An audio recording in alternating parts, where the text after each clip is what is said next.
To improve your knowledge of the markets, focus on three things: opening bell, closing bell, and the bell icon.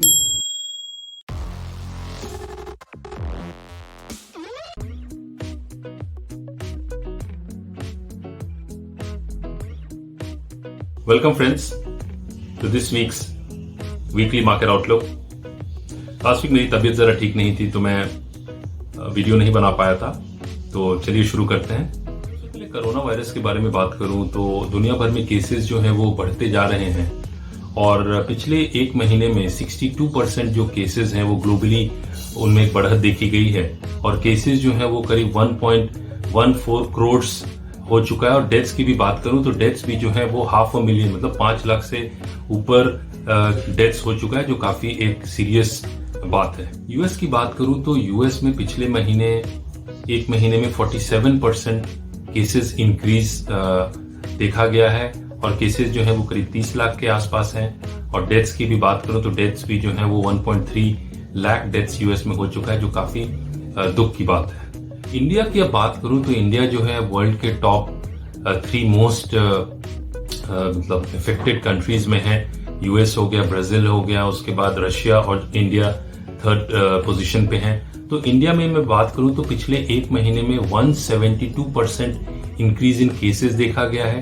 Cases जो है वो करीब 6.74 लाख के करीब पहुंच चुका है और डेथ्स जो है वो 19,000 पार कर चुका है। तो कहीं ना कहीं ये सब एक सीरियस इम्प्लीकेशंस दिखाता है ओवरऑल इकोनॉमी के लिए, तो ये एक चिंता का विषय है। इसके साथ ही यूएस के जो लीडिंग वायरल एक्सपर्ट है डॉक्टर एंथनी फॉसी, उन्होंने कहा है कि यदि यूएस में डेली जो केसेस आ रहे हैं वो 1 लाख भी क्रॉस कर सकता है यदि रफ्तार इसी तरह से बढ़ता रहा, तो काफी वो एक नेगेटिव इम्पैक्ट उसका एक मार्केट्स पे देखा जा सकता है यदि वैसा होता है तो। लेकिन साथ साथ ये भी खबरें आ रही हैं कि कहीं ना कहीं वैक्सीन डेवलपमेंट पे भी कुछ काम हो रहा है, जिसका भी एक पॉजिटिव इफेक्ट देखने को मिला है, चाहे वो फाइजर हो या फिर जर्मनी की बायोटेक कंपनी है जिन्होंने अर्ली स्टेज ह्यूमन ट्रायल शुरू की है। तो इसका एक पॉजिटिव इफेक्ट हमें मार्केट्स में देखने को मिला पिछले हफ्ते। एक बहुत अच्छी इंग्लिश में सेइंग है कि don't fight the Fed. Don't fight the Fed मतलब क्या हुआ कि यूएस फेडरल रिजर्व, जो यूएस का सेंट्रल बैंक है, यूएस वर्ल्ड की लार्जेस्ट इकोनॉमी है, तो यूएस का सेंट्रल बैंक जो है वो वर्ल्ड का मोस्ट पावरफुल सेंट्रल बैंक है। तो वो जो भी स्टेप्स लेता है दुनिया के बाकी सेंट्रल बैंक्स उसको फॉलो करती हैं, उसको कॉपी करती हैं।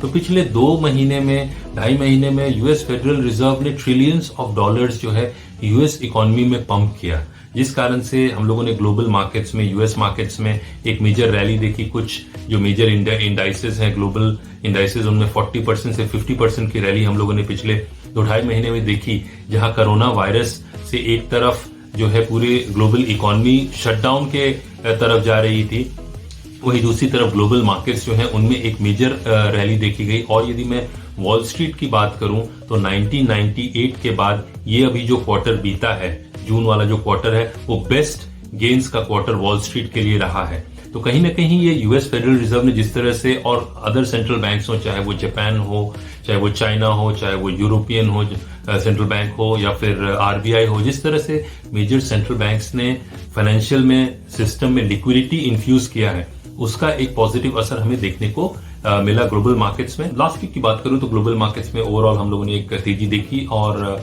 जो वॉल स्ट्रीट के लिए ये जून क्वार्टर जो है वो बेस्ट गेन्स रहा है, बेस्ट गेन्स का क्वार्टर रहा है सिंस 1998।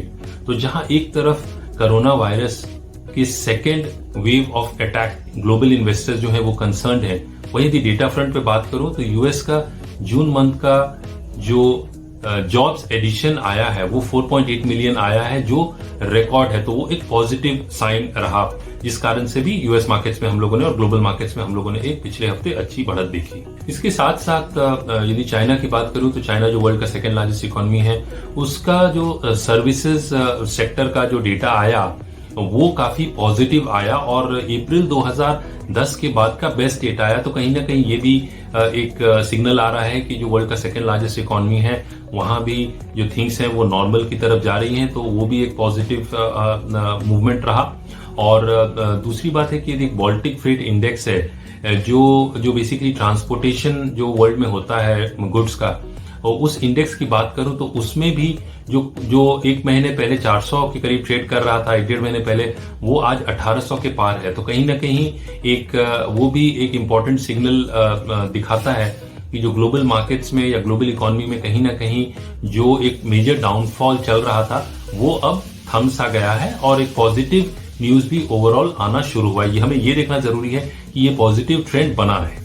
इसके अलावा यूएस फेड ने भी लास्ट वीक कहा कि जो भी उनको नेसेसरी स्टेप्स उठाने हैं यूएस इकोनॉमी को सुधारने के लिए, यूएस इकोनॉमी को रिवाइव करने के लिए, वो सारे कदम उठाएंगे और उसमें वो पीछे नहीं हटेंगे। इसका भी एक पॉजिटिव ट्रिगर हमें मार्केट्स में देखने को मिला। और इसके अलावा जैसे मैंने पहले भी कहा कि फाइजर और जर्मनी की कंपनी है बायोनटेक, उन लोगों ने ये अनाउंस किया कि वो अर्ली स्टेज ह्यूमन ट्रायल्स कर रहे हैं वैक्सीन को लेके, तो वो भी एक पॉजिटिव सेंटिमेंट मार्केट्स के लिए रहा पिछले हफ्ते। तो इन मुख्य कारणों से ग्लोबल मार्केट्स में हम लोगों ने एक अच्छी खासी तेजी देखी।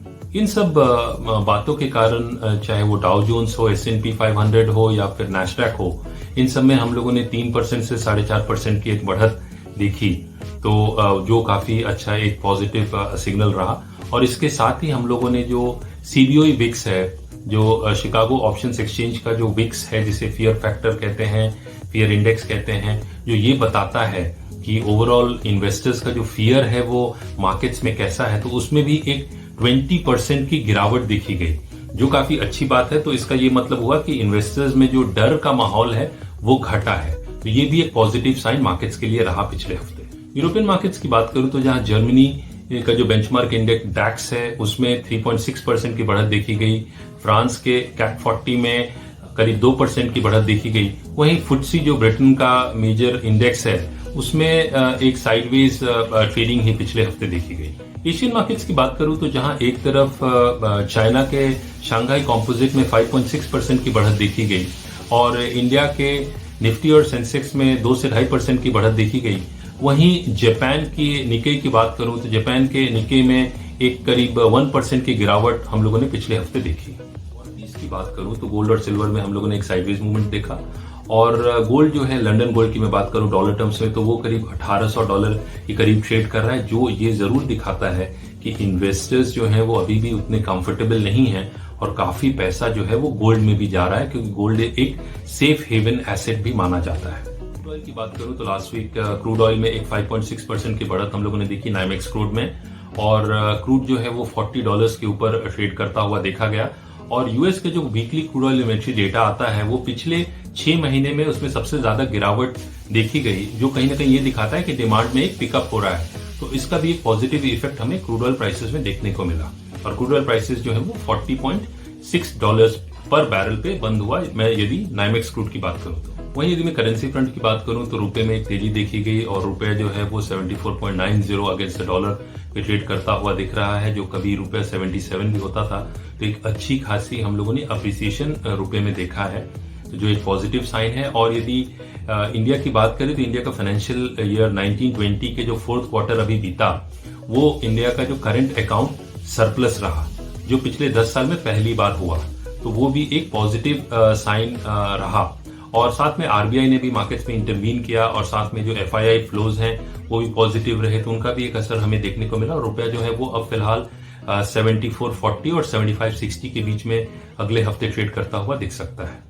डेटा पॉइंट्स की बात करूं तो पिछले हफ्ते हम लोगों ने एफआईआईज की 5333 करोड़ की नेट सेलिंग देखी, वहीं डीआईआईज की हम लोगों ने 5041 करोड़ की नेट बाइंग देखी, जो कहीं ना कहीं ये दिखाता है कि डीआईआई जो है वो बाइंग साइड पे खड़े हैं और एफआईआई जो हैं उनमें कोई थोड़ी सेलिंग या थोड़ी प्रॉफिट बुकिंग भी देखी जा रही है।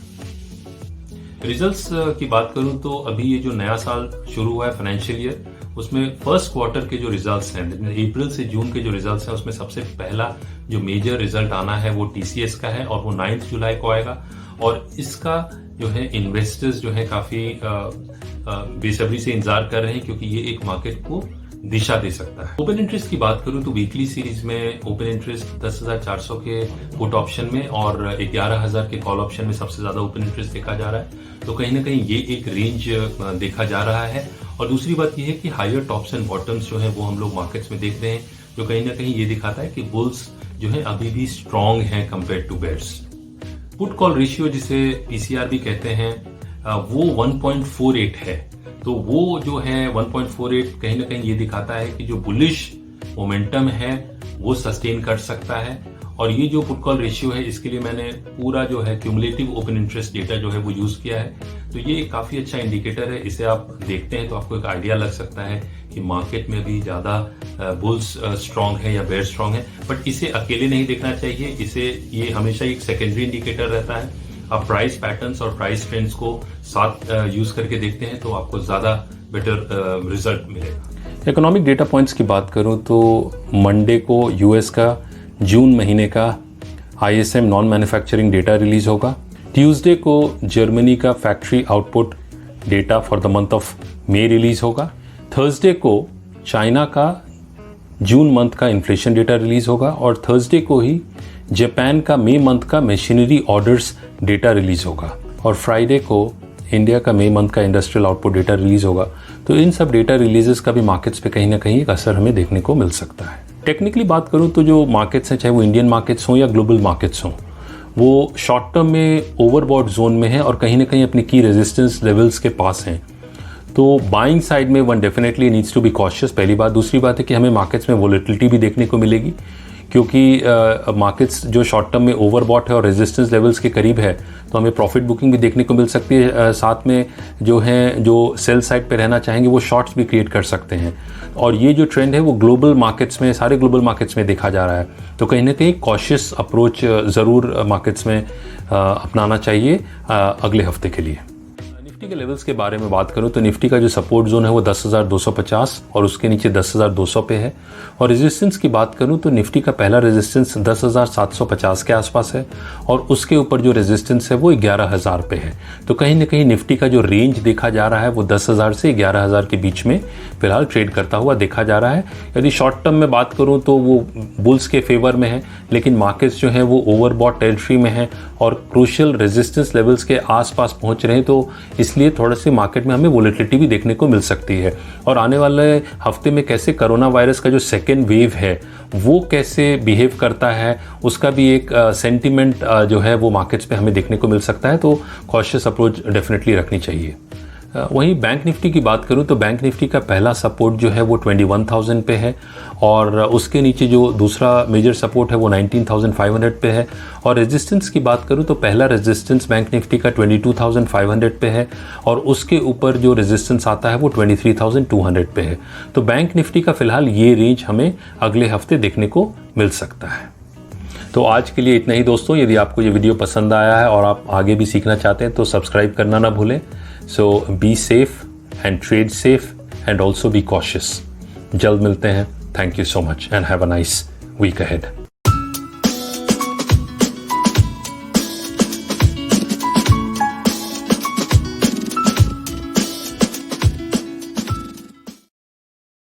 Investments in securities market are subject to market risks. Read all the related documents carefully before investing.